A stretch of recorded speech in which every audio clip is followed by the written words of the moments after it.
বন্ধুরা, আশা করি তোমরা সবাই ভালো আছো। তোমার চ্যানেলে তোমাদের সবাইকে স্বাগতম। তো আজ তোমাদের বাংলা থেকে বলতে পারো আমি একটা পরীক্ষা নেব, যদিও তার সঙ্গে উত্তরগুলোও শেয়ার করব। একদম কারক থেকে আমি 15টা প্রশ্ন করেছি। আচ্ছা, সমাস থেকে আমি 10টা প্রশ্ন করেছি। আচ্ছা, আর তোমার বাচ্য থেকে 5টা প্রশ্ন এবং বাক্য থেকে 5টা প্রশ্ন আমি তোমাদের জন্য করেছি। মোট 35টা প্রশ্ন করেছি। এই 35টা প্রশ্ন যেমন ইম্পর্ট্যান্ট তেমন পরীক্ষার সম্ভাবনা বেশি। প্রশ্ন তো করবই, তার সঙ্গে উত্তরও শেয়ার করব। যারা জানো তারা নিজেকে পরীক্ষা দিয়ে রেডি করো যে তুমি কতগুলো পেরেছো। যারা জানো না তারা অবশ্যই আমার প্রশ্নের সঙ্গে উত্তরগুলো মিলিয়ে প্রয়োজনে নোটস করে নাও। প্রথম প্রশ্ন, পাণিনির মতে কারকের সংজ্ঞা দাও। পাণিনির মতে কারকের সংজ্ঞা কী? যারা জানো তারা তো মনে মনে রেডি করে ফেলেছো, যারা জানো না তাদের জন্য বলে রাখি। উত্তরটা হচ্ছে ক্রিয়ান্বয়ী কারকম। কি বললাম উত্তরটা? ক্রিয়ান্বয়ী কারকম। আমি ছোট্ট করে একটু উত্তরটা, কিছু কিছু উত্তর একটু দেখাতে হবে, আমি নোটসটা এখানে করে রেখেছি। ক্রিয়ান্বয়ী কারকম দেখতে পাচ্ছ নিচের দিকে লেখা, এই যে ক্রিয়ান্বয়ী কারকম। কারক পাণিনির মতে কারকের সংজ্ঞা। ওকে, পরবর্তী প্রশ্ন, বিভক্তি শব্দের ব্যুৎপত্তি কী? প্রশ্নটা দেখো, দেখলে মনে হচ্ছে একটু টাপ টাপ, কিন্তু না, প্রশ্ন কিন্তু আসতে পারে। উত্তরটা কি সেটাও আমি নোট করে দিয়েছি। বি ভজ ধাতু প্লাস তি, এটাই হলো বিভক্তি শব্দের ব্যুৎপত্তি। বি ভজ ধাতু আর একটা হচ্ছে তি, এটাই হলো বিভক্তি শব্দের ব্যুৎপত্তি। ওকে, পরবর্তী প্রশ্নে চলে আসি। কোন বিভক্তি একাধিক কারক, কোনো বিভক্তি একাধিক কারকে ব্যবহৃত হলে তাকে কি বলা হয়? এটা কিন্তু খুবই সহজ প্রশ্ন। উত্তরটা আমি বলে দিই, উত্তরটা হচ্ছে তাকে তির্যক বিভক্তি বলা হয়। কি বললাম? তাকে তির্যক বিভক্তি বলা হয়। পরবর্তী প্রশ্ন, একাধিক ধ্বনির সমবায়ে গঠিত ক্ষুদ্রতম অর্থপূর্ণ একককে কি বলে? কি বললাম?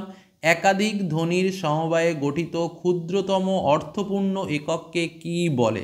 উত্তর কি? উত্তর হচ্ছে রূপমূল বলে।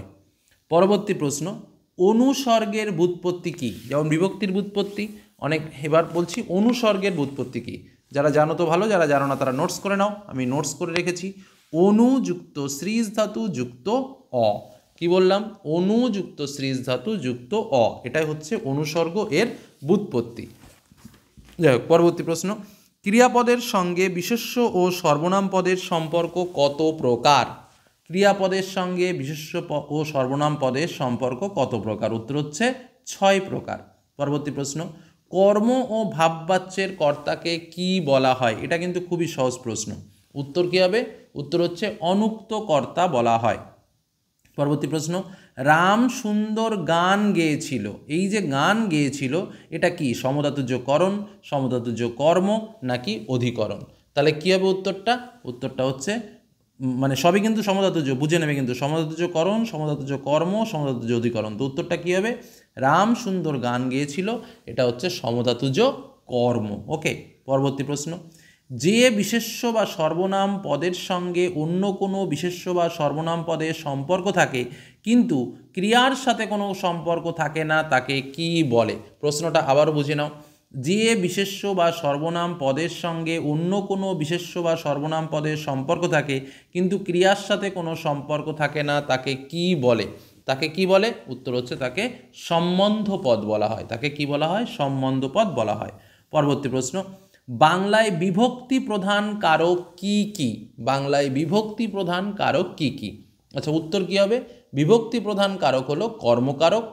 আচ্ছা, তারপরে হচ্ছে তোমার সম্বন্ধ পদ, আর একটা হচ্ছে অধিকরণ কারক। মনে থাকবে। তাহলে বিভক্তি প্রধান কারক কি কি? কর্ম আর অধিকরণ, আর সম্বন্ধ পদটা তো রয়েছে, যদিও সেটা অকারকের মধ্যে পড়ে। তারপরে চলো, কর্তৃকারকের এক বচনে কোন বিভক্তি হয়? খুব সুন্দর একটা প্রশ্ন। কর্তৃকারকের এক বচনে কোন বিভক্তি হয়? উত্তরটা কী হবে? শূন্য বিভক্তি হয়। পরবর্তী প্রশ্ন, কারক শব্দের সাধারণ অর্থ কি? কারক শব্দের সাধারণ অর্থ হচ্ছে ক্রিয়ার সাথে সম্পর্ক বা কর্তা বা সম্পাদয়িতা, তাই তো? তারপরে কোশ্চেন, বাংলায় গৌণ কারক কাকে বলে? কোন কারককে বাংলায় গৌণ কারক বলা হয়? এটা কিন্তু খুব সহজ কোশ্চেন, আবার শুনতে খুবই কঠিন কোশ্চেন। তো উত্তরটা কী হবে?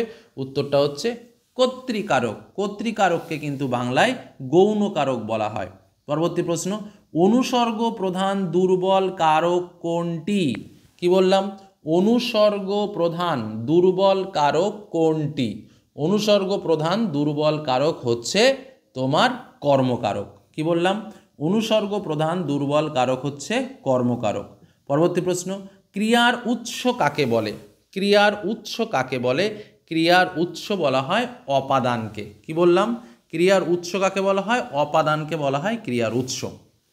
সমাস থেকে প্রশ্ন, প্রথম প্রশ্ন সমাস থেকে, সমস্যমান পদের প্রথমটিকে কি বলা হয়? সমস্যমান পদের প্রথমটিকে বলা হয় কি?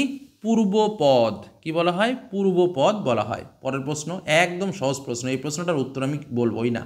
একাধিক পদ এক পদে পরিণত হলে তাকে কি বলে? এই প্রশ্নটার উত্তর বললে জিনিসটা খুব খারাপ হয়ে যাবে।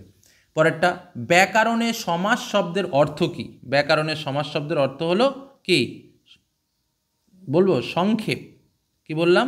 সংক্ষেপ বা বহুপদের একপদীকরণ। পরবর্তী কোশ্চেন, সমাস শব্দের প্রকৃতি প্রত্যয় কি হবে?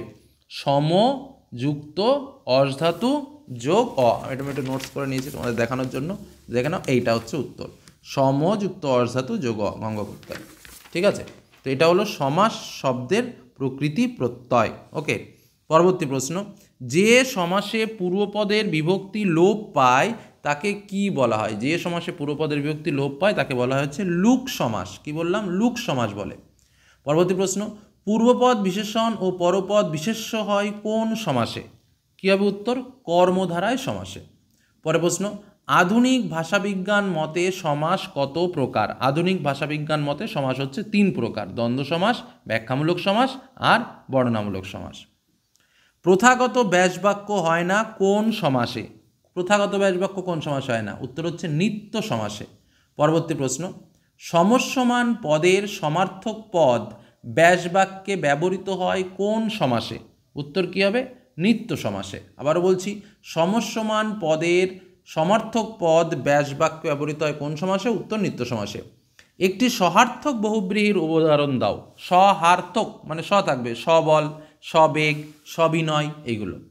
আচ্ছা, তারপরে চলে আসি, কোনো বাক্যে যার সম্পর্কে নির্দিষ্ট করে কিছু বলা হয় তাকে কি বলা হয়? উদ্দেশ্য বলা হয়। কর্তার প্রসারকে কি বলা হয়? উদ্দেশ্যের প্রসারক বলা হয়। শব্দের সমবায়ে তৈরি অর্থপূর্ণ ভাষাকে কি বলা হয়? বাক্য বলা হয়। একটি প্রধান খণ্ডবাক্য এবং এক বা একাধিক অপ্রধান উপবাক্য থাকে কোন বাক্যে? ও আচ্ছা, একটি প্রধান খণ্ডবাক্য এবং এক বা একাধিক অপ্রধান উপবাক্য থাকে কোন বাক্যে? উত্তর হবে জটিল বাক্যে। দুটি বিয়োজক অব্যয়ের নাম বলো। বিয়োজক অব্যয় মানে কি? কিন্তু, তবু, তবুও, এগুলো হচ্ছে বিয়োজক অব্যয়। আচ্ছা, কর্মবাচ্যে কর্মপদ কোন বিভক্তি হয়? শূন্য বিভক্তি হয়। ক্রিয়ার কাছে কে ও কি দিয়ে প্রশ্ন করে একই উত্তর পেলে কোন বাচ্য হয়? উত্তর হচ্ছে কর্মকর্তৃবাচ্য। বাক্যে বক্তা স্বয়ং কোন পুরুষে হয়? উত্তম পুরুষে হয়। কর্মবাচ্য হয় সকর্মক্রিয়ায় অকর্মক্রিয়ায় দুটিই নাকি কোনোটিই নয়? উত্তর হচ্ছে সকর্মক্রিয়ায়।